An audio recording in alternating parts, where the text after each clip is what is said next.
L'invito che abbiamo rivolto a tutti gli esercenti della piccola e grande distribuzione per rifornire di acqua e bevande il personale che lavora nei reparti Covid positivi, ma in tutti gli ospedali di tutta la nostra provincia, ha avuto un successo clamoroso e già da questa mattina mi stanno telefonando, mi stanno tempestando di telefonate per sapere come poter fare per distribuire, per portare questo materiale negli ospedali. Un messaggio semplice ma intenso e al tempo stesso carico di coesione solidale è quella degli imprenditori del territorio che stanno rispondendo a gran voce alla richiesta del personale ospedaliero impegnato in prima linea sul fronte dell'emergenza pandemica.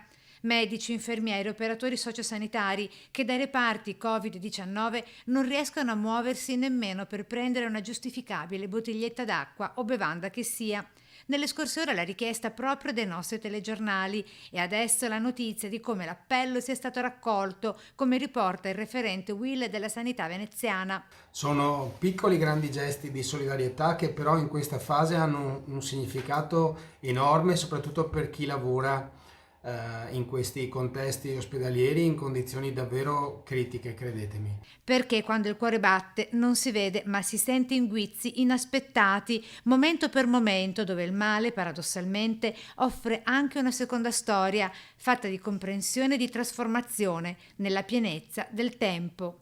Io credo e spero di fare la mia parte come organizzazione sindacale, ma credo anche che con il contributo di tutti verremo fuori da questa situazione. Ciao a tutti.